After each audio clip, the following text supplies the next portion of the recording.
شامل عبادت ہے۔ السلام علیکم ورحمۃ اللہ وبرکاتہ۔ میرے پیارے ملک کی پیاری عوام کو میرا پیار بھرا سلام۔ کچھ خاص بات جاننے کے لیے مولانا شہزاد امام و خطیب عائشہ مسجد کے پاس میں آیا ہوں۔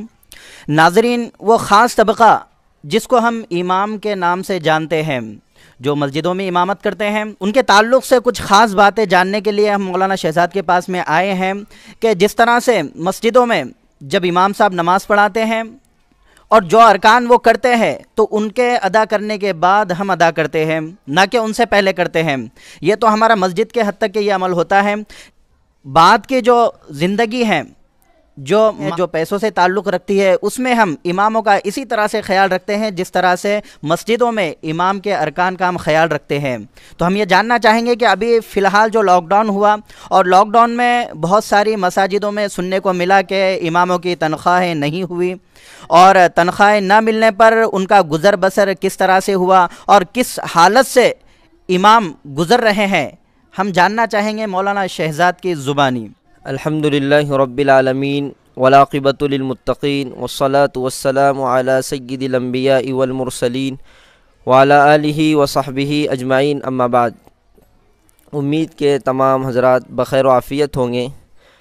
مختصراً آپ کی خدمت میں کچھ باتیں پیش کرنی ہیں۔ دیکھیے، اللہ رب العالمین نے ہم سب کی فلاح و بہبود کے لیے آج ایک علماء کا گروہ، علماء کا طبقہ ہمارے لیے تیار کر رکھا ہے۔ علماء الحمدللہ ثم الحمدللہ اللہ کی ذات کو حاضر ناظر رکھتے ہوئے اپنی اپنی محنتوں میں سرگرم عمل ہے، اپنی اپنی محنتوں میں مصروف ہے۔ لیکن ایک بات کی طرف خصوصی توجہ دینے کی ہم عوام کو ضرورت ہے کہ جیسے علماء کرام ہمیں ہمارے سارے دینی تقاضوں کو پورا کرتے ہیں، صبح اٹھنے سے لے کر شام سونے تک دینی مسائل کو ہم تک پہنچانا، اور بہت ساری چیزیں جو علماء کرام الحمدللہ ثم الحمدللہ اس کو انجام دے رہے ہیں، یہ یقیناً بہت بڑی خدمت ہے۔ لیکن کیا کبھی ہم نے ان خدمت کرنے والوں کے تعلق سے، دینی خدمات جو لوگ انجام دے رہے ہیں، ان کے تعلق سے کبھی فکر کی؟ ان کے ذریعے معاش پر کبھی ہم نے توجہ کی؟ تو آئیے آج میں اسی بات کی ترغیب دینے کے لیے آپ کی خدمت میں حاضر ہوا ہوں کہ اگر نہیں کی تو ہمیں کرنی چاہیے۔ دیکھیے، اگر ہم عام طبقے کو لیتے ہیں تو کالجز میں خدمت انجام دینے والے جو ٹیچرز حضرات ہیں، ان کی تنخواہوں کی طرف دیکھتے ہیں تو ماشاءاللہ تقریباً 50، 60، 70 بلکہ لاکھوں تک کی ان کی تعداد پہنچ جاتی ہے۔ اگر اس سے کم طبقہ جو حکومت سے جڑا ہوا ہے اس کی تنخواہ کی طرف توجہ دیتے تو یہ بات سامنے آتی ہے 25-30 ہزار تقریباً ہوتی ہیں۔ چنانچہ بہت سے علماء کرام کے بیانات اس تعلق سے سازش کو سننے کا موقع ملا تو انہوں نے یہ کہا کہ بھئی علماء بھی دین کی خدمت انجام دے رہے ہیں، علماء گویا کہ دین کے معمار ہیں، دین کی سطح کو بلند کرنے کے لیے خدمات انجام دے رہے، بچوں کو پڑھانا، ان کو قرآن سمجھانا، ان کو قرآن کی تعلیم دینا، ان کے مستقبل کو روشن کرنا، یہ علماء کرام، حفاظ اعظام، مسجد کے ائمہ، مدارس کے علماء کرام، یہ ساری فکروں میں صبح سے لے کر شام سونے تک کی یہ ساری خدمات انجام دے رہے ہیں۔ تو ہونا تو یہ چاہیے کہ ان کو عوام کا جو طبقہ ہے، جو مدارس کو چلاتا ہے، مساجد کی نگرانی کرتا ہے، مساجد کی کمیٹی میں شریک ہے اور مدارس کی کمیٹیوں میں شریک ہے، تو ان کو چاہیے کہ ان کی تنخواہ اتنی رکھے کہ دنیا کے سارے کاموں سے فارغ البال ہو جائے اور خوب لگن کے ساتھ، خوب محنت کے ساتھ جو ہے تو اس میں اور زیادہ دھیان توجہ کے ساتھ بچوں کو پڑھانے کی فکر کریں۔ لیکن یہ کب ہو سکتا ہے؟ اس پر ہمیں غور کرنا۔ یہ اسی وقت ہو سکتا ہے جب کہ ہم پورے طور سے ان کی تنخواہوں میں اضافہ کریں۔ تو بہت سے علماء کرام نے تو یہ کہا کہ بھی کم از کم اتنی تنخواہ ہونی چاہیے کہ جس میں ان کے مہینے کا گزر بسر ایک دم آسانی کے ساتھ، کہ ان کو کسی کے سامنے ہاتھ پھیلانے کی ضرورت نہ پڑے، کسی سے قرض مانگنے کی ضرورت نہ پڑے، کسی سے کچھ کہنے کی ضرورت نہ پڑے۔ تو آئیے تو اس کا ایک آسان طریقہ میں آپ کی خدمت میں پیش کر دوں۔ گزشتہ دنوں ہمارے سلوڑ شہر میں اکولہ کے شیخ الحدیث تشریف لائے تھے، تو انہوں نے ایک آسان شکل ہمیں یہ بتائی تھی کہ بھائی میں تو جہاں جاتا ہوں یہ کہتا ہوں کہ ہر محلے والا اس بات کی فکر کرے کہ اپنی مسجد کو جو ہے تو اپنی مسجد کی آمدنی کو بڑھانے کے لیے اماموں کی تنخواہ، مؤذنین کی تنخواہ اور دینی خدمات کی تنخواہ بڑھانے والوں کے لیے آسان طریقہ یہ ہے کہ آپ جو ہے تو اپنی محلے میں، اپنی بستی میں ایک بات یہ طے کرے کہ جو آدمی مہینہ بھر محنت کرتا ہے، مزدوری کرتا ہے، تو اس آدمی سے صرف ایک روز کی آپ جو ہے تو اجرت جو کماتا ہے، چاہے 300 روپے 400 روپے، تو لوجہ اللہ، اللہ کے لیے جو ہے تو یہ مسجد میں اس تنخواہ کو دے دے، اس مزدوری کو دے دے، تو ہمیں یہ چندے کرنے کی ضرورت بھی نہیں آئے گی۔ ہماری محلے میں، ہماری بستی میں، ہمارے محلے میں، بستی میں بہت سارے لوگ ایسے ہوتے ہیں جو ماشاءاللہ روزانہ کے 300-400 روپے کما لیتے ہیں۔ یہ اپنی 29 دن کی روزی اپنے پاس رکھے، صرف ایک دن کی روزی، ایک دن کی مزدوری جو ہے تو مسجد کے کمیٹی والوں کے پاس جمع کرا دے۔ آپ خود اندازہ لگائیں کہ اگر ہر آدمی اس طرح کرے گا تو مسجد کی آمدنی میں کتنا اضافہ ہوگا۔ پھر ہم یہ جو مسجدوں کے لیے چندے کرتے ہیں اس کی ضرورت بھی نہیں پیش آئیں گی، اور ہم ایک امام کو اور مؤذن کو اتنی تنخواہ دے سکتے ہیں جو تنخواہ ایک بہت ہائی لیول کے آدمی کو دی جاتی ہے اور ایک دم کم درجے کے حکومتی آدمی کو دی جاتی ہے۔ تو کم از کم ہم بیچ بیچ کی راہ اختیار کر سکتے ہیں۔ بیچ بیچ کی راہ تو ایک مرتبہ میں مولانا مفتی طارق مسعود صاحب کا بیان سن رہا تھا، تو انہوں نے تو یہ کہا کہ بھئی درمیانی تنخواہ امام کی کم از کم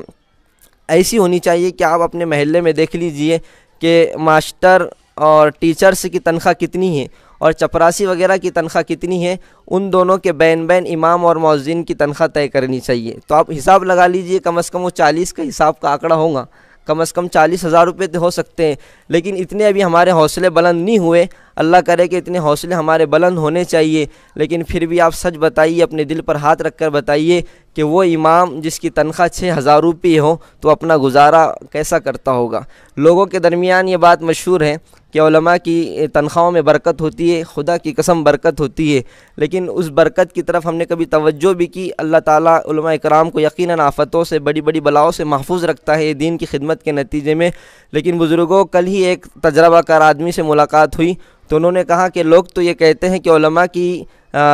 تنخواہوں میں برکت ہوتی ہے، لیکن اس طرف کوئی توجہ نہیں دیتا کہ 8 دن ہم مزے سے گوشت کھاتے ہیں، لیکن علماء اکرام ہفتے میں 1 مرتبہ شاید کھاتے ہوں گے۔ ہم یہ نہیں دیکھتے کہ جس دن علماء اکرام کے یہاں سبزی بنتی ہے، بھینڈی بنتی ہے، تو ہمارے یہاں بکرے کا گوشت آتا ہے۔ جس دن علماء اکرام کے یہاں دال بنتی ہے اس دن ہمارے یہاں مرغے کا گوشت آتا ہے۔ جس دن علماء کے یہاں بیگن کا سالن بنتا ہے تو ہمارے یہاں جو ہے تو گوشت کا سالن بنتا ہے۔ وہ تو گزارا کر لیتے، اللہ کے لیے کام کرتے ہیں، لیکن میرے بزرگوں، بھائیوں، اللہ تعالیٰ نے آپ کو سمجھ دی ہے، اس تعلق سے فکر کرنے کی کوشش ہے۔ اس لیے آج مجلس علماء کی جانب سے میں ترجمان بن کے آپ کی خدمت میں آیا ہوں، تو آپ سے ادباً یہ درخواست ہے، خصوصاً مساجد کے کمیٹی کے جو احباب ہیں اور مدارس کے جو ذمہ دار ہیں، میں ان سے یہ اپیل کروں گا کہ اپنے اساتذہ کی تنخواہوں میں اضافہ کرے۔ لیکن دوستو، یہ اسی وقت ممکن ہے جب ہم مدارس کا تعاون زیادہ سے زیادہ کریں گے، مساجد کا تعاون زیادہ سے زیادہ کریں گے۔ کمیٹی والے اس وقت تک کوئی فیصلہ نہیں لے سکتے جب تک کہ محلے والوں کا ان کو تعاون حاصل نہ ہو، جب تک کہ مدارس والوں کو جو ہے تو اطراف کی بستیوں کا تعاون حاصل نہ ہو۔ تو دوستو بزرگوں، کم از کم ایک امام کی تنخواہ آج کے دور میں اگر اس کو آسانی کے ساتھ زندگی گزارنی ہو تو کم از کم آپ حساب لگا لیجئے، موٹی موٹی جو روزمرہ کی چیزیں ہوتی ہیں وہ بھی اگر آدمی بسہولت اپنے گھر لانا چاہے تو 12,000 روپے تو ہونی چاہیے کم از کم۔ آپ اندازہ لگا لیں، روزانہ کا حساب دیکھ لیں تو 12,000 تو ہونی چاہیے۔ اگر اتنے حوصلے ہمارے بلند نہیں ہیں تو جن اماموں کی تنخواہ 6.5 5 جتنی بھی ہیں، تو کم از کم ہم عزم کریں، ارادہ کریں کہ آئندہ جو جنوری کا مہینہ شروع ہو رہا ہے تو نئے سال کی ابتدا ایک نئے انداز کے ساتھ ہم دینی خدمات کرنے والوں کے ساتھ کر دیں۔ وہ یہ ہو کہ ان کی تنخواہ کم از کم اگر 5 ہے تو اس کو 10 کر دیں، 10 ہو تو 15 کر دیں، اور اپنی رائے مشورے سے کرے تو انشاءاللہ یہ اہل سلوڑ کے لیے بڑا قدم ہوگا اور اوروں کے لیے ایک درس اور عبرت کا نمونہ ہوگا۔ میں امید کرتا ہوں کہ انشاءاللہ خصوصاً شہر سلوڑ کے تمام ذمہ داران اس طرف توجہ دیں گے اور امام، مؤذنین، حفاظ اور دینی خدمات انجام دینے والوں کی تنخواہوں میں اضافہ کریں گے۔ اسی پر رخصتی چاہتا ہوں، فقط والسلام۔ ناظرین، جیسا کہ مولانا شہزاد نے جو بات بتائی کہ ہم جس طرح سے علماء اکرام کا گزر بسر ہوتا ہے وہ کم پیسوں میں اپنا خرچ کم کرتے ہیں، اکثروں کا کہنا یہی ہوتا ہے کہ وہ برکت والے پیسے ہوتے ہیں، لیکن ان سے یہی گزارش ہے کہ جس طرح سے گزر بسر علماء اور ائمہ مساجدین کرتے ہیں اس طرح کا گزر آپ 8 دن تک گزر بسر کر کے دیکھیں تو آپ کے سمجھ میں آ جائے گا کہ وہ کس قدر جو ہے تو بچ بچا کر خرچہ کرتے ہیں اور آپ کے خرچہ کہاں تک کے جاتا ہے۔ تو آپ کو اس وقت احساس ہوگا کہ یہ امام جو ہمارے پاس میں 6 سال سے ہے، 3 سال سے ہے، اور اس طرح کا گزر بسر ہے، اور خرچے میں کس قدر جو ہے تو وہ کمی کرتا ہے، اور اپنے بال بچوں کو اگر ان کے بال بچے بھی اگر کوئی چیز کی فرمائش کرتے ہیں اور وہ اونچے ریٹ کی ہوتی ہے تو وہ اپنے بچوں کو سمجھاتے ہیں کہ بیٹا ابھی نہیں، ابھی 1 مہینے کے بعد میں، ابھی تنخواہ میری رکھی ہوئی ہے اور ابھی مجھے کہیں سے یا ٹیوشن کے پیسے یہاں پر آ جائیں گے۔ اور ناظرین یہ بھی بات ذہن میں رکھے کہ جب امام امامت کر رہے ہیں تو اس 6,000 دے رہے ہیں تو 6,000 میں گزر بسر نہیں ہو سکتا، اس لیے اکثر ائمہ تجارت میں یا ٹیوشن لینے میں لگ جاتے ہیں، اور اس لگنے کے بعد بھی اکثر لوگ ان پر انگلیاں اٹھاتے ہیں کہ مولانا آپ اس طرح سے کر رہے ہیں، مولانا اس طرح سے کر رہے ہیں۔ تو میری ان سے گزارش ہے، ادباً گزارش ہے کہ یہ ان کو تنقید کرنے کے بجائے ان کے مسائل پہ غور کرے کہ وہ کیوں کر رہے ہیں، وجہ کیا ہے، ریزن کیا ہے، کس وجہ سے کہ وہ امامت کے ساتھ میں وہاں پر بھی تجارت میں بھی جا رہے ہیں۔ تو بھائیوں یہ بہت ہی اہم مسئلہ ہے، قابل غور ہے کہ جو خاص طبقہ ہے اماموں کا، جن کے پیچھے ہم نماز ادا کرتے ہیں اور ان کے ارکان ادا کرنے سے پہلے ہم ادا نہیں کرتے، ان کا وہ مرتبہ ہم دیگر زندگی میں بھی باقی رکھیں۔ اگر ہوگی آپ اماموں کی مدد جب کریں گے اس وقت ہو سکتی ہے اللہ تبارک و تعالیٰ ان مصیبتوں کو، بلاؤں کو، اور جو بیماریاں آپ کے گھروں میں جو آنے والی ہوگی اللہ اس کو ختم فرما دیں گے۔ جو وہاں پر خرچ لگنے والا ہوگا وہ خرچہ آپ امام پر کر دیں گے تو وہ بلائیں اور مصیبتیں اللہ تبارک و تعالیٰ کی قدرت کے باہر نہیں ہیں کہ وہ اللہ اس کو ختم نہیں کر سکتے ہیں۔ اور کمیٹی کے جو ذمہ داران ہیں ان سے میری یہ گزارش ہے کہ ابھی مولانا شہزاد کے پاس آنے سے پہلے میں نے کئی اماموں کو کال کیا اور ان سے کہا کہ آپ کی جو آپ بیتی ہیں پیمنٹ کے تعلق سے، پہلے تو میں نے ان سے پوچھا کہ آپ کی پیمنٹ کیا ہے، تو انہوں نے بتایا کہ ہماری یہ پیمنٹ ہے۔ پھر میں نے ان سے یہ بھی پوچھا کہ لاک ڈاؤن میں آپ کا کیا حال ہوا، انہوں نے کہا جو بھی مسئلے مسائل ہے وہ بتائے، اور پھر میں نے کہا کہ آپ چینل پر کہنا چاہیں گے، تو ان کے دل میں ڈر، اماموں کے دلوں میں بھی ڈر بسا ہوا ہے، وہ ہے کمیٹیوں کا ڈر، کمیٹی کے ذمہ داروں کا ڈر۔ وہ کہنے سے ڈر رہے، گھبرا رہے، وہ گھبرا رہے ہیں، ڈر رہے ہیں کہ ہم نے اگر چینل پر کہہ دیا تو ہمارے ذمہ دار، ہمارے کمیٹی کے جو ممبر ہیں وہ ہم سے کہیں گے کہ تم کو کہنے کی کیا ضرورت تھی۔ تو ناظرین امام کمیٹی سے ڈر رہا ہے، یہ ہمارے لیے بہت ہی افسوسناک بات ہے۔ تو ہمیں چاہیے کہ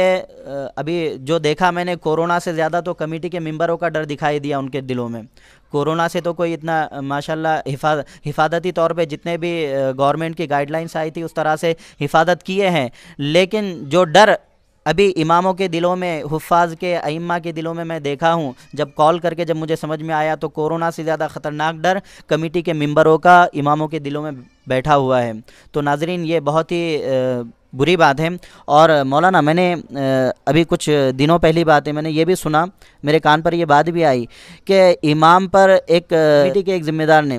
اس طرح سے باتیں کی کہ وہ بیچارے بے ہوش ہو گئے، ان کو ایڈمٹ بھی کروانا پڑا۔ ہاں اس طرح کی بات بھی پیش آئی ہے۔ اب میں وہ بتانا نہیں چاہ رہا ہوں کہاں پر آئی ہے، لیکن کتنا پریشر اماموں پر پڑ رہا ہے کہ امام پر اتنا پریشر ڈالا گیا کہ وہ بیچارے بے ہوش ہو گئے، بے ہوش ہونے کے بعد میں ان کو ایڈمٹ کروانا پڑا۔ وہ ٹھیک ہے آپ ان سے اگر کچھ پوچھنا چاہ رہے ہیں ان کی ذاتی زندگی کے تعلق سے تو ادب کے دائرے میں پوچھ سکتے ہیں، بات کر سکتے ہیں، لیکن سب سے پہلے آپ ان کے مسائل تو جانیے۔ مسائل جاننے کے بعد میں جو مسئلہ پیش آ رہا ہے اس کو حل کرنے کی کوشش کیجیے۔